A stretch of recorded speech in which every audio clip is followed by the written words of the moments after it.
Hi friends, আশা করি আপনারা ভালো আছেন। আজকে দারুণ স্বাদের একটি রেসিপি নিয়ে চলে এসেছি। আজকের রেসিপি হচ্ছে ডুমুরের তরকারি।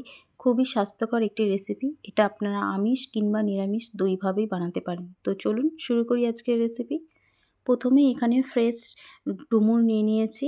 এটা আমি কাটার পদ্ধতি সহ দেখিয়ে দেবো। তার আগে এখানে একটা পাত্রে আমি জল নিয়ে নিয়েছি। এর মধ্যে আমি 1 চামচ নুন দিয়ে দিলাম ও সামান্য একটু হলুদের গুঁড়ো দিয়ে দিলাম। নুন হলুদ জলটাকে একটু মিশিয়ে নেব, যাতে ডুমুর কাটার পরই এই জলের মধ্যে ভিজিয়ে রাখতে পারি, তাহলে কষটা কেটে যাবে। ডুমুরের একটা কষ থাকে, সেটা কেটে যাবে। তো চলুন এবার পদ্ধতিটা দেখিয়ে দিই কীভাবে কাটবেন। প্রথমেই সামান্য একটু মুখগুলো কেটে নিচ্ছি ডুমুরের। এরপর মাঝখান থেকে ফালি করে এভাবে 4 ভাগে ভাগ করে নেবেন। আপনারা চাইলে 2 ভাগেও ভাগ করতে পারেন। আর যে ডুমুরের দানা আছে সেই ডুমুরের দানাগুলো এভাবে পরিষ্কার করে নেবেন, তারপরে এভাবে 4 ভাগে কেটে নেবেন। এখানে কিন্তু ডুমুর কাটার সাথে সাথে এই হলুদ জলে মিশিয়ে নেবেন।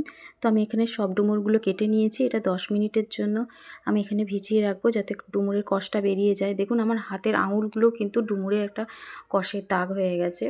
তো যাই হোক, এখানে কিন্তু পরিষ্কার করে আমি ধুয়ে নিয়েছি ডুমুরগুলো। এরপর আমি কড়াতে 1 বাটি জল দিয়ে দিলাম। ধুয়ে রাখা ডুমুরগুলো জলের মধ্যে দিয়ে দিলাম। আমি এখানে 5 থেকে 8 মিনিট এটা সেদ্ধ করে নেব ভালো করে। তো ফিরে এলাম কিছুক্ষণ পর। ডুমুরগুলো কিন্তু খুব সুন্দরভাবে সিদ্ধ হয়ে গেছে। এবার একটু নেড়েচেড়ে আমি নামিয়ে নেব।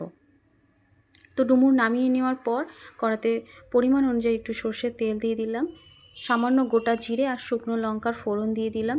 এরপর পেঁয়াজ দিয়ে দিলাম। একটা মিডিয়াম সাইজের পেঁয়াজ কেটেছিলাম, সেটা দিয়ে লাল লাল করে একটু ভালো করে ভেজে নিলাম। ভেজে নেওয়ার পর কেটে রাখা আলুটাও দিয়ে দিলাম। পরিমাণ অনুযায়ী একটু নুন দিলাম ও পরিমাণ অনুযায়ী একটু হলুদ দিয়ে আলুটা ভেজে নেব একটু লাল লাল করে। তো দেখুন এখানে আলু পেঁয়াজ ভালো করে ভেজে নিয়েছি।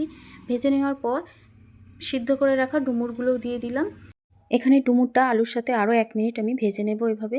তো ভেজে নেওয়ার পর ছোট একটা টমেটো কেটে রেখেছিলাম, সেটা আমি দিয়ে দিলাম। এরপর আদা রসুন আর জিরে বাটাটা দিলাম, একসাথে বেটেছিলাম সেটাই দিয়ে দিলাম। তো পরিমাণ অনুযায়ী একটু লঙ্কার গুঁড়ো দিয়ে এটা ভালো করে আমি কষিয়ে নেব।